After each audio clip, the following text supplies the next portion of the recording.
Welcome to our YouTube channel लॉजिक्सफर्म। Last video में मैंने आपको बताया था कि कौन कौन से टॉपिक्स हमारे सुमिता अरोड़ा के अकॉर्डिंग क्लास 11th में कवर होने चाहिए और हम उन टॉपिक्स को करने वाले थे। तो मैंने आपको पूरी डिटेल डिस्क्रिप्शन दे दी थी कि हम कौन कौन से टॉपिक्स कवर करेंगे अपनी पूरी प्लेलिस्ट में।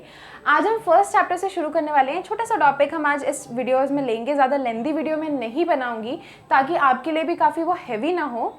तो हमारा फर्स्ट चैप्टर है कंप्यूटर फंडामेंटल्स का। कंप्यूटर किस तरीके से वर्क करता है, किस तरीके से कंप्यूटर की प्रोग्रामिंग होती है। तो उसका फर्स्ट टॉपिक है कंप्यूटर एंड इट्स यूजेस। देख लेते हैं भाई कंप्यूटर एंड इट्स यूजेस क्या होते हैं। तो सबसे फर्स्ट क्वेश्चन उठता है भाई व्हाट इज़ कंप्यूटर। तो कंप्यूटर हमने बचपन से पढ़ते आए हैं भाई। Computer is an electronic machine which collects the data, process it and create an output for us. तो बहुत सिंपल है भाई कि it is use to store data and information. हमारे लिए डेटा को स्टोर भी करता है, उनको प्रोसेस भी करता है, अरेंज करता है इन्फॉर्मेशन को, और उसके बाद उस पर मैथमेटिकल ऑपरेशंस या जो भी हम ऑपरेशंस उन्हें बोलते हैं वो परफॉर्म करता है। जैसे आपको अगर कोई म्यूज़िक सुनना है, आपने सर्च करा, तो ये एक तरीके का ऑपरेशन ही तो है जो वो परफॉर्म करे, एक तरीके का इंस्ट्रक्शन ही तो है जो वो फॉलो कर रहा है। तो हमारा जो कंप्यूटर होता है वो हमारे इंस्ट्रक्शंस को फॉलो करने के लिए बनाया गया है, हमारे डेटा को स्टोर करने के लिए बनाया गया है। क्योंकि हम हर तरीके का डेटा अपने माइंड में स्टोर करके नहीं रख सकते, हम हर तरीके का डेटा याद नहीं कर सकते कि भाई कि इतनी सारी डेटा होती है हमारे, इतनी सारी चीज़ें हमारी लाइफ में हो रही हैं, हम उन सबको तो याद नहीं कर सकते। तो उसको स्टोर करने के लिए एक जगह और उसको सिक्योर रखने के लिए सबसे बड़ी बात है। जैसे आपने नोटबुक्स बनाई, आपने नोट्स बनाए और वो एक टाइम बाद खो जाते हैं या एक टाइम बाद वो डिस्ट्रॉय जाते हैं, बट उनको प्रॉपर्ली सिक्योर करने के लिए और प्रॉपर्ली स्टोर करके रखने के लिए हमने कंप्यूटर को डिज़ाइन करा था। तो ये सारे इसके काफ़ी सारे डिफरेंट यूजेस हैं। ये कंप्यूटर जो होता है वो हमारा प्रोग्राम किया जा सकता है आपके डेटा को एक्सेप्ट करने के लिए, डेटा यानी कि इनपुट को एक्सेप्ट करने के लिए, उसको प्रोसेस करने के लिए, और उसके बाद उसके अकॉर्डिंग जो भी आपने प्रोसेस दिया है उसको प्रोसेस को फॉलो करके रिजल्ट को या फिर जो आपका आउटपुट है उसको डिस्प्ले करने के लिए। तो कंप्यूटर सिस्टम अब एक बार देख लेते हैं कि कंप्यूटर तो हमने जान लिया कि कंप्यूटर हमारा इनपुट एक्सेप्ट करता है, उसे प्रोसेस करता है और आउटपुट करता है। बट कंप्यूटर सिस्टम क्या होता है? पूरा सिस्टम भी तो होता है ना एक, कि वो अब सिर्फ अकेला आपने कंप्यूटर खरीद लिया वो वर्क तो करेगा नहीं, उसके लिए तो पूरा सिस्टम चाहिए, सिस्टमैटिक वे में हर चीज़ फॉलो होती है। तो कंप्यूटर सिस्टम जो होता है वो हमारा combination of hardware and software होता है, ताकि हम किसी भी प्रोसेस को, किसी भी इंस्ट्रक्शन को एग्जीक्यूट करवा सके। क्योंकि आपने सिर्फ हार्डवेयर डिवाइस ले लिया, आपने उसमें कोई सॉफ्टवेयर नहीं डाला, आपने उसमें कोई ऑपरेटिंग सिस्टम नहीं डाला, तो वो तो वर्क नहीं करेगा ना। तो एक कॉम्बिनेशन ऑफ हार्डवेयर और सॉफ्टवेयर जो होता है वो हमारा कंप्यूटर सिस्टम कहलाता है। अब ये जो हमारा कंप्यूटर सिस्टम होता है ये एक आईपीओ साइकिल को, आईपीओ प्रिंसिपल को फॉलो करता है। ये एक साइकिल होती है, आपने इनपुट लिया, उस कंप्यूटर ने से प्रोसेस किया और आउटपुट आपको दे दिया। तो ये इनपुट, प्रोसेस, आउटपुट, ये जो होती है हमारी साइकिल, क्योंकि इसी साइकिल में वर्क कर रहा है। पहले आपने इनपुट दिया, इनपुट आपका कुछ भी हो सकता है, आपका डेटा हो सकता है, आपका इंस्ट्रक्शंस हो सकता है, आपने डबल क्लिक किया, आपने राइट क्लिक, लेफ्ट क्लिक, कुछ भी किया, ये सब आपका इंस्ट्रक्शन होता है। ये आपका जीयूआई में आप इंस्ट्रक्शंस दे रहे हो, जीयूआई यानी कि ग्राफिक यूजर इंटरफेस में आप इंस्ट्रक्शंस दे रहे हो। आपको लगेगा कि आप नॉर्मल बस क्लिक कर रहे हो, बट एक्चुअली में वो कमांड लाइन इंटरफेस में बहुत बड़े बड़े इंस्ट्रक्शंस होते हैं। तो ये सारी चीज़ें आपकी इंस्ट्रक्शंस ही होती हैं। आपने इनपुट दिया, कोई भी टाइप का इंस्ट्रक्शन का आपने इनपुट दिया, कंप्यूटर ने उसको प्रोसेस किया और उसके बाद उसका आउटपुट जनरेट कर दिया। उसके बाद एक सर्टेन इनपुट जो होता है ना वो प्रोसेस होता है, और उसके बाद उसके अकॉर्डिंग जो भी आपने इनपुट दिया है वो आपका आउटपुट क्रिएट कर देता है सिस्टम। जैसे आपने राइट क्लिक किया, तो राइट क्लिक से हमारे जो भी आपके ऑप्शंस, ड्रॉप डाउन मेन्यू में आपके ऑप्शंस जो आ जाते हैं वो आपके ऑप्शंस अपीयर हो जाते हैं ना, तो वो आपका आउटपुट है। आपने इनपुट दिया राइट क्लिक और वो आपके ड्रॉप डाउन मेन्यू में ऑप्शंस जो होते हैं, आपके न्यू फोल्डर और जो भी डिलीट का, रीनेम का जो आपके ऑप्शंस आते हैं वो आपका आउटपुट आ गया, वो आप कंप्यूटर ने आपको डिस्प्ले दे दिया। उसके बाद आपका हमारा various components of a computer system. अब वेरियस कंपोनेंट्स होते हैं हमारे कंप्यूटर सिस्टम में, जैसे कि आपका सीपीयू हो गया, आपका इनपुट आउटपुट के डिवाइसेस हो गए, आपके मेमोरी, आप कहीं स्टोर कर रहे हो अपने डेटा को तो आपका मेमोरी एलोकेशन, जो जहाँ पे आपका मेमोरी स्टोर हो रहा है, मेमोरी यूनिट हो गई, ये सारे आपके कंपोनेंट्स है कंप्यूटर के। जैसे आपका सीपीयू प्रोसेसिंग के लिए यूज़ होता है, इनपुट आउटपुट डिवाइसेस आपके इनपुट आउटपुट के लिए यूज़ होता है, और मेमोरी यूनिट जो है वो आपकी डेटा को स्टोर करने के लिए और उसको फर्दर यूज़ के लिए रखने के लिए होती है। अब जो ये कंपोनेंट्स मैंने आपको बताए, सीपीयू, इनपुट आउटपुट डिवाइसेस और आपका मेमोरी डिवाइसेस, ये क्या करते हैं, ये सारे एक साथ वर्क करते हैं कोई भी इंस्ट्रक्शन को सिंपलेस्ट से सिंपलेस्ट और कॉम्प्लेक्स से कॉम्प्लेक्स इंस्ट्रक्शन को एग्जीक्यूट करने के लिए ये साथ में वर्क करते हैं। तो जैसे आपने इंस्ट्रक्शन दे दिया, मान लो आपने दिया 46 + 4, तो 46 + 4 आपने ये इनपुट दिया। किस तरीके से इनपुट दिया, आपने दो टाइप के नंबर्स दिए 46 और 4, उसके बीच में आपने एक प्रोसेस बताया कि आपको एडिशन प्रोसेस को ही फॉलो करके मुझे आउटपुट देना है। तो सिस्टम ने क्या किया, सिस्टम सबसे पहले क्या करेगा, वो आपने जो भी ऑपरेशंस, आपने जो भी इनपुट दिया है वो इनपुट लेगा, वो मेमोरी में जाएगा, मेमोरी में स्टोर होगा फॉर जो भी है, शॉर्ट टर्म के लिए, लॉन्ग टर्म के लिए, आपने जिस तरीके से आपको सेव करना है वो सेव करेगा। उसके बाद वो प्रोसेस यूनिट होगा, मतलब प्रोसेस यूनिट में जाएगा और प्रोसेस होगा कि आपने जो इंस्ट्रक्शंस दिए हैं उस इंस्ट्रक्शन को वो कंप्लीट करके आपका एक आउटपुट जनरेट करेगा। फिर वापस से वो मेमोरी में जाएगा, मेमोरी में स्टोर होगा कि जी आपने जो इंस्ट्रक्शन दी थी, इस इंस्ट्रक्शन का ये आउटपुट जनरेट हुआ है, और फिर वो आउटपुट आपका डिस्प्ले हो जाएगा। तो ये हमारी पूरी साइकिल चलती है अंदर। तो इस तरीके से हमारा डेटा जो है वो प्रोसेस होता है। तो आपने जैसे प्लस का ऑप्शन दिया था, जैसे 46 + 4 आपका 50 हो रहा है, तो प्लस जो है वो हमारा एक अरिथमेटिक ऑपरेटर देखेंगे हम आगे क्या होता है। फिर आता है हमारा components of a computer system. जैसे मैंने आपको बताया, components of a computer system हमारा होता है सीपीयू, सेंट्रल प्रोसेसिंग यूनिट, हमारे मेमोरी डिवाइसेस और हमारे इनपुट एंड आउटपुट डिवाइसेस। तो आप इस तरीके से ऐसे समझिए, input and output devices, input device से आपने अपने डेटा को इनपुट दिया, वो गया आपका सीपीयू, वो गया आपका पहले मेमोरी यूनिट में, सेकेंडरी स्टोरेज डिवाइसेस में। जिस तरीके से भी आपको स्टोर करवाना है, सेकेंडरी में कराना है, प्राइमरी में कराना है, आपने उसको डिफाइन कर रखा है, तो वो वहाँ पे स्टोर होगा पहले, फिर वो आपका सीपीयू में जाएगा। आपका डिसीजन होगा वहाँ पे कि किस तरीके का आपने ऑपरेशन, किस तरीके की आपने इंस्ट्रक्शन दी हैं और किस तरीके का उसमें प्रोसेस फॉलो होगा, और उसके बाद वो प्रोसेस होकर वापस से सेव होगा मेमोरी यूनिट में, और फिर आउटपुट डिवाइसेस के थ्रू आपका आउटपुट जनरेट हो जाएगा। तो ये हमारा पूरा सिस्टम है, ये हमारा पूरा कंपोनेंट है कंप्यूटर सिस्टम का। अब आते हैं इनपुट यूनिट पे। इनपुट यूनिट जो हमारे इनपुट डिवाइसेस का कॉम्बिनेशन होता है वो हमारे इनपुट यूनिट होते हैं। बहुत सारे इनपुट डिवाइसेस आपने सुने होंगे, हमारा जॉयस्टिक, कीबोर्ड, माउस, फिर हमारा स्कैनर, हमारा माइक्रोफोन, ये सारे हमारे इनपुट डिवाइसेस हैं। इनपुट डिवाइसेस अलग अलग टाइप के हमारे इंस्ट्रक्शंस को इनपुट लेता है। जैसे आपने टाइप किया, कीबोर्ड पे टाइप किया, तो आपका वो कमांड लाइन की तरह इनपुट जा रहा है, वो आपने इंस्ट्रक्शंस रिटन नोट में दिए हैं तो वो हमारा कीबोर्ड के थ्रू जा रहा है। फिर आपको ग्राफिकल नोट में देना है तो वो हमारा माउस के थ्रू जा रहा है। आपको वॉइस नोट में देना है तो वो माइक्रोफोन के थ्रू जा रहा है। आपको इमेजेस के थ्रू देना है तो वो स्कैनर में जा रहा है। तो डिफरेंट जो हमारे इनपुट डिवाइसेस होते हैं वो अलग अलग टाइप के इनपुट लेने के लिए बने हुए हैं। जैसे आपने OMR सुना होगा, OMR शीट हमारे ऑप्टिकल मार्क रीडर जो है वो हमारे मार्क्स को इनपुट लेने के लिए डिफाइन किया गया है। तो अलग अलग इनपुट डिवाइसेस अलग अलग टाइप के इनपुट लेने के लिए हमारा डिफाइन कर रखा है। तो एग्जाम्पल्स मैंने बता दिया। अब ये जो होते हैं वो हमारे इनपुट लेने के लिए रिस्पॉन्सिबल होते हैं। कंप्यूटर जो होता है वो हमारा खाली ऑन या ऑफ को समझता है। तो आपने इनपुट दिया या नहीं दिया वो हमारा ऑन या ऑफ से डिसाइड होगा, ठीक है। जैसे आपका हमारा वोल्टेज अगर हाई है तो हमारा वो ऑन है, मतलब आपके पास इनपुट आया, या कोई भी टाइप की प्रोसेस है वो हमारा आया। और उसके बाद आपने ऑफ कर दिया, मतलब कोई इनपुट आपका अभी तक नहीं आया तो कुछ भी एग्जीक्यूट नहीं होगा। दो ही टाइप के इंस्ट्रक्शंस जो हम आगे पढ़ेंगे, बाइनरी इंस्ट्रक्शंस, उन्हीं में हमारा जो सिस्टम है पूरा कंप्यूटर सिस्टम वर्क करता है। फिर आते हैं इनपुट डिवाइसेस जो होते हैं वो हमारे इनपुट जो होता है वो हमारा कुछ भी कंसिस्ट कर सकता है। डेटा भी हो सकता है और इन्फॉर्मेशन भी हो सकता है। अब डेटा और इन्फॉर्मेशन में क्या डिफरेंस है? डेटा जब आपने स्क्रैम्बल डेटा दे दिया, उसका कोई मीनिंग नहीं है, आपने बस दे दिया इनपुट, वो हमारा डेटा होता है। बट जब आप उसको मीनिंगफुल फॉर्म में कन्वर्ट करते हैं, जैसे आपने 46 दिया, वो बस एक डेटा है, उसका क्या करना है क्या नहीं करना है कुछ डिफाइन नहीं है, वो डेटा है। पर जब आपने 46 + 4 दिया, ये आपने एक इंफॉर्मेशन प्रोवाइड करी कि आपको उसको प्लस करना है, एक मीनिंगफुल फॉर्म में वो आ रहा है इनपुट, तो वो हमारी इंफॉर्मेशन हो गई। अब सम कॉमन इनपुट डिवाइसेस देख लेते हैं। कुछ कॉमन इनपुट डिवाइसेस हैं जो हम डे टू डे लाइफ में यूज़ करते हैं। जैसे मैंने आपको एग्जांपल दिया कीबोर्ड का, माउस का, माइक्रोफोन का। माइक जो हमारा होता है, हमने बहुत ज़्यादा इन चीज़ों को देखा भी और यूज़ भी किया अपने डे टू डे लाइफ में। कीबोर्ड जो हमारा होता है वो एक टाइपराइटर लाइक डिवाइस होता है जिसमें 104 कीज़ प्रेजेंट होती हैं। अलग अलग कीबोर्ड में अलग अलग टाइप की कीज़ प्रेजेंट होती है, बट एक जनरल जो हमारा कीज़ है वो 104 प्रेजेंट होता है की में। जो ये कीज़ होती है हमारी वो अलग अलग टाइप के कैरेक्टर्स को रिप्रेजेंट करती हैं, जैसे आपका अल्फ़ाबेट्स हो गया, अल्फ़ान्यूमेरिक हो गया, न्यूमेरिक डेटा टाइप्स हो गया, आपका फंक्शन कीज़ हो गया, आपके कंट्रोल कीज़ हो गए, विंडोज़ की हो गया, ऑल की हो गया, ये सारे हमारे जो कैरेक्टर्स हैं ये रिप्रेजेंट हो रहा है ऑन द कीबोर्ड अलग अलग कीज़ के थ्रू। अब इन सब का यूज़ करके हम इनपुट दे सकते हैं।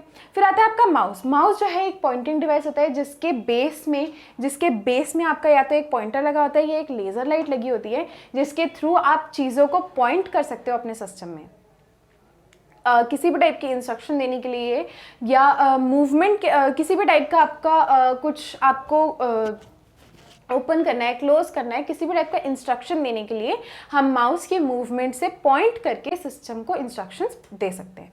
माइक जो है वो हमारा साउंड डेटा को इनपुट कराने के लिए यूज़ होता है। आपने साउंड उसमें इनपुट कराया और वो साउंड रिकॉर्ड होकर कैप्चर हो जाता है सिस्टम में। अब देख लेते हैं हमारा आउटपुट यूनिट। आउटपुट यूनिट जो होता है वो हमारे आउटपुट डिवाइसेस को जब हम अटैच करते हैं अपने कंप्यूटर पे तो वो हमारा आउटपुट यूनिट कहलाता है। आउटपुट जो हमारा सीपीयू से आउटपुट निकल के आ रहा है वो यूज़र को डिस्प्ले कराने के लिए आउटपुट डिवाइसेस का यूज़ किया जा सकता है। आउटपुट डिवाइसेस बहुत सारे होते हैं बट इसका मेन एग्जाम्पल जो है वो आपका हो गया मॉनिटर, स्पीकर और प्रिंटर। जो हम आजकल के टाइम पे हम देखते हैं वही हम एग्जांपल लेंगे इसका। मॉनिटर से आपने कुछ भी डिस्प्ले हो आपका आ रहा है, आपने इंस्ट्रक्शन दिया और डिस्प्ले आ रहा है, आपने सॉफ्टवेयर डाला है वो अब डिस्प्ले आएगा स्क्रीन पे, तो वो हमारा आउटपुट रिप्रेजेंट हो रहा है एक तरीके से। फिर आपने कोई आपका इमेज है, कोई आपने अपनी फ़ोटो प्रिंट करा ली, आपने अपनी पीडीएफ पीपीटीज प्रिंट करा ली, तो वो आपको एक आउटपुट दे रहा है हार्ड कॉपी में। सॉफ्ट कॉपी में, हार्ड कॉपी में आपके आउटपुट्स आ सकते हैं। कई बार ऑडियोज़ के थ्रू भी आपके आउटपुट आ सकता है जो कि स्पीकर के थ्रू हमारा आता है। ठीक, अब अलग अलग टाइप के आउटपुट डिवाइसेस होते हैं। This function of conversion is perform by the output unit. जैसे आपने एक पर्टिकुलर इनपुट दिया और उसको ह्यूमन नीड के अकॉर्डिंग चेंज करके आपने आउटपुट जनरेट कर दिया जो कि हमारा कंप्यूटर करता है, ये हमारा आउटपुट यूनिट के थ्रू होता है। ये कन्वर्जन जो होती है हमारी ह्यूमन नीड के अकॉर्डिंग, ये हमारा आउटपुट यूनिट प्रोसेस करता है। सम पॉपुलर आउटपुट डिवाइसेस हम एक बार ही देख लेते हैं। मैंने आपको बताया मॉनिटर हो गया, हमारा प्रिंटर हो गया, हमारा स्पीकर हो गया, ये सब हमें आउटपुट डिवाइसेस दे रहे हैं। मॉनिटर हमारा सॉफ्ट कॉपी में आउटपुट देता है, डिस्प्ले करता है। प्रिंटर्स हमारे हार्ड कॉपी में आउटपुट देते हैं, आपको प्रिंट कर रहे हैं उसको पेपर के फॉर्म में, जैसे आप टच कर सकते हो, आप फील कर सकते हो, वो हमारे हार्ड कॉपीज़ में आउटपुट होते हैं। और सॉफ्ट कॉपीज़ में आउटपुट मतलब जिसे आप अपनी विजुअली देख सकते हो बट उसे टच नहीं कर सकते, फील नहीं कर सकते। फिर आता है आपका ऑडियो। ऑडियो आप उसको सुन सकते हो बट सेम अगेन उसको सॉफ्ट कॉपी में आउटपुट उसको कंसिडर किया जाएगा क्योंकि आप उसे सुन सकते हो बट ऑब्वियसली टच या फील नहीं कर सकते। अब आप वाइब्रेशंस की बात करोगे तो बात अलग है बट स्टिल उसको सॉफ्ट कॉपी में कंसिडर किया जाएगा। अब देख लेते हैं हमारा मेन यूनिट जो हमारा सेंट्रल प्रोसेसिंग यूनिट है। Central processing unit also known as the brain of the computer, क्योंकि ये सारे डिसीजंस लेता है, हर टाइप के ऑपरेशंस को परफॉर्म करता है, हर टाइप के डिसीजन लेने में, किस तरीके का आपने मतलब उसको डिफाइन करने में कि आपने जो इनपुट दिया है वो कहाँ जाएगा, किस तरीके से प्रोसेस होगा, कौन सा यूनिट उसको प्रोसेस करेगा, ये सब हमारा सीपीयू डिसीजन लेता है, इसलिए हम उसे ब्रेन ऑफ द कंप्यूटर भी बोलते हैं। और ये जैसा मैंने आपको बताया डेटा को डायरेक्ट करने में, डेटा को कंट्रोल करने में, डेटा को गवर्न करने में और उसकी परफॉर्मेंस सेट करने में हमारा सब कुछ जो होता है वो सीपीयू डिसाइड करता है। वाइल प्रोसेसिंग सीपीयू जो है वो हमारे डेटा को स्टोर करता रहता है, लाइक स्टेप बाय स्टेप वो स्टोर करके रखेगा ताकि अगर आपको कोई स्टेप बैकवर्ड्स जाना है तो आप इजीली आप उस स्टेप को आप अंडू कर सकते हो या रिवर्स कर सकते हो। फिर सीपीयू जो है वो आपका लोकल मेमोरी में स्टेप बाय स्टेप इंस्ट्रक्शंस को स्टोर करता रहता है फॉर शॉर्ट टर्म, जिसे रजिस्टर्स भी बोला जाता है। आगे देखेंगे रजिस्टर्स क्या होते हैं हमारे। फिर इसके सब कंपोनेंट्स होते हैं कुछ, आपका arithmetic unit, arithmetic and logical unit और आपका होता है कंट्रोल यूनिट। तो एक बार ये देख लेते हैं। एक और पॉइंट है सीपीयू का, ये हमारे इंटीग्रेटेड सर्किट से बने होते हैं, मतलब सब कुछ आपके सिस्टम में सर्किट्स में ही होता है और सर्किट्स हमारा बस दो ही चीज़ें समझता है, ऑन या ऑफ। तो हमारे जितने इंस्ट्रक्शंस हैं वो सब ऑन या ऑफ की फॉर्म में ही प्रोसेस होते हैं और आते हैं। अब आते हैं, बात कर लेते हैं हमारा arithmetic unit, arithmetic and logical unit, जिसमें हमारे एरिथमेटिक ऑपरेशंस और लॉजिकल ऑपरेशंस हमारे प्रोसेस हो रहे हैं, वो हमारा होता है एरिथमेटिक एंड लॉजिकल यूनिट। इसमें आपके काफ़ी अलग अलग टाइप के ऑपरेटर्स यानी कि जो हमारे सिंबल्स हैं वो यूज़ होते हैं, जैसे आपका division, plus, minus, multiplication, equal to sign, not equal to sign. उसके बाद आपके लॉजिकल जो आपकी चीज़ें होती हैं, जैसे आप कंपेयर कर रहे हो कि ये बड़ा है, ये ग्रेटर देन है या लेस देन है या इक्वल टू है, ये सारे हमारे लॉजिकल डिसीजंस होते हैं। तो ये सारे डिसीजंस जो होते हैं वो हमारा arithmetic and logical unit process करता है। उसके बाद जो हमारा रिजल्ट होता है लॉजिकल यूनिट का, आपका अरिथमेटिक यूनिट में तो जो भी आपने प्रोसीजर दिया था, जो भी आपने इनपुट दिया था, उसका एक प्रॉपर आउटपुट आएगा कि जैसे आपने डिवीजन दिया है कोई 20 डिवाइडेड बाय 4, तो वो आपका 5 आउटपुट दे देगा। तो हमारे पास एक प्रॉपर आउटपुट है उसका जनरेटेड, जो कि हर ऑपरेशन के लिए स्पेसिफिक होगा। बट लॉजिकल यूनिट में हमारे सिर्फ 2 ही आउटपुट होते हैं, इट्स आइदर ट्रू या फिर वो फॉल्स होगा, या तो जो आपने लॉजिक दिया है वो सही है या फिर गलत है। बस 2 ही आउटपुट आपके लॉजिकल यूनिट्स में आ सकते हैं। उसके बाद जो हमारे लॉजिकल हमारी जो फंक्शनिंग होती है, ये हमारा डिस्क्राइब करता है, ये हमारा मतलब डिसीजन मेकिंग में हेल्प करता है कंप्यूटर के। आपको किसी भी टाइप का डिसीजन लेना है तो हमारा लॉजिकल यूनिट के थ्रू ही डिसीजन बना जाएगा। उसके बाद आता है हमारा कंट्रोल यूनिट।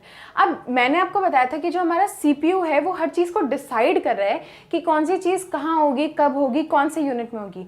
तो सीपीयू के अंदर भी जो सब डिवीजन होती है हमारी कंट्रोल यूनिट और अरिथमेटिक एंड लॉजिकल यूनिट, उसमें भी कंट्रोल यूनिट जो है वो इन फंक्शंस को परफॉर्म कर रहा है कि आपने ये मतलब आपके डेटा को, जो मैंने आपका सीपीयू का नॉर्मल डेफिनेशन बताया कि डेटा को गाइड कर रहा है, डेटा को कंट्रोल कर रहा है, डेटा को कहीं भी आपको कहाँ प्रोसेस करना है, किस तरीके से प्रोसेस करना है, ये सारा डिसीजन आपका कंट्रोल यूनिट ही लेता है। जैसे आपका इसका अनदर इम्पॉर्टेंट फंक्शन जो हमारा कंट्रोल यूनिट का है, ये प्रोग्राम एग्जीक्यूशन या फिर आपका इंस्ट्रक्शंस एग्जीक्यूशन है। जैसे आपने कोई एक पर्टिकुलर इनपुट दिया, फॉर सपोज वो इनपुट वैलिड ही नहीं है, तो वो डिसीजन जो लेता है कि ये वैलिड है या नहीं है, ये हमारा कंट्रोल यूनिट डिसीजन लेता है कि किस तरीके से आपने जो इनपुट दिया है, सबसे पहले तो ये चेक करेगा कि वो वैलिड है या नहीं है। उसके बाद आगे उसका प्रोसीजर, जो भी आपके डिसीजंस होते हैं, वो हमारा कंट्रोल यूनिट ही लेता है। उसके बाद प्रोग्राम कहाँ एग्जीक्यूट होगा और किस तरीके से एग्जीक्यूट होगा। फॉर सपोज कोई प्रोग्राम है जिसमें आपको पहले उसे सेव करने की ज़रूरत नहीं है, बाद में उसको सेव करने की ज़रूरत है, क्योंकि मे बी यूज़र का डिसीजन चेंज हो जाए और वो ना सेव करे। तो ये सारे जो डिसीजंस आ रहे हैं, ये सारी जो आपके एग्जीक्यूशन है प्रोग्राम का, कि वो किस तरीके से एग्जीक्यूट हो रहा है, कहाँ एग्जीक्यूट हो रहा है, कि आपको उसे पहले मेमोरी यूनिट में भेजना है या अरिथमेटिक एंड लॉजिकल यूनिट में भेजना है, या आपको डिस्प्ले करना है, या क्या करना है उस चीज़ का, उस पर्टिकुलर चीज़ का डेटा का क्या करना है, वो सारे डिसीजन हमारा कंट्रोल यूनिट ही लेता है। डेटा को डिकोड करने में और उसे इंटरप्रेट करने में भी हमारा कंट्रोल यूनिट ही उस चीज़ को प्रोसेस करता है, जो भी आपने डेटा दिया। अब मैंने आपको बताया था कि हमारी C++ की वीडियो में मैंने आपको डिफाइन करा था कि जो हमारा कंप्यूटर है वो मशीन लैंग्वेज ही समझता है, सिर्फ हमारी हाई लेवल लैंग्वेजेस नहीं समझता। तो उन चीज़ों को डिफाइन करना, मतलब आपने तो हाई लेवल लैंग्वेज में आपने इनपुट दे दिया, अब वो समझने के लिए जो कंप्यूटर डिकोडिंग कर रहा है और उसे इंटरप्रेट कर रहा है कि आपने जो इनपुट दिया वो सही है या नहीं, ये सारा काम हमारा कंट्रोल यूनिट का है। अब बात कर लेते हैं आज के लास्ट टॉपिक का, जो रजिस्टर्स, जो मैंने आपको बताया था कि जो हमारा सीपीयू है वो time to time local memory also known as registers में सेव करके रखता है। ये हमारे स्मॉल यूनिट्स होते हैं जो कि हमारे डेटा को होल्ड करके रखते हैं different places in the memory. और उसके बाद ये हमारे कुछ इंपॉर्टेंट प्रोसेसिंग को, फॉर सपोज आपने रैम और रोम का तो नाम सुना ही होगा, जो एक प्राइमरी मेमोरी होती है और एक सेकेंडरी मेमोरी होती है। तो फॉर शॉर्ट टाइम आपके डेटा को होल्ड करने के लिए रजिस्टर्स का यूज़ किया जाता है, ताकि इफ़ इन केस आपको सेव नहीं करना डेटा, बट आप ऐसा पॉसिबल है कि आप अपने डेटा आपने जो प्रोसेस करी है, आपने जो भी मेथड्स आपने करे हैं, उनमें आपको एक स्टेप पीछे जाना है। तो उन शॉर्ट टर्म के लिए आपके डेटा को स्टोर करने के लिए, शॉर्ट टर्म के लिए आपके प्रोसेसेस को स्टोर करने के लिए रजिस्टर्स का यूज़ किया जाता है। और सीपीयू काफ़ी जगह पे, मतलब बहुत सारे पार्ट्स में सीपीयू जो है आपका रजिस्टर्स में डेटा को स्टोर करके रखता है। आज के लिए इस टॉपिक को यहीं ख़त्म करते हैं। नेक्स्ट वीडियो में हम बात करेंगे अपने मेमोरी यूनिट की, कितने टाइप के मेमोरीज होती हैं हमारे पास और कौन कौन से एग्जाम्पल्स हैं हमारी मेमोरी की। तो please please please subscribe to our channel and bell icon को प्रेस करना ना भूलिए ताकि आपको हमारे हर वीडियोस का नोटिफिकेशन मिलता रहे। And thank you guys, thank you for watching this video and keep supporting. Bye bye.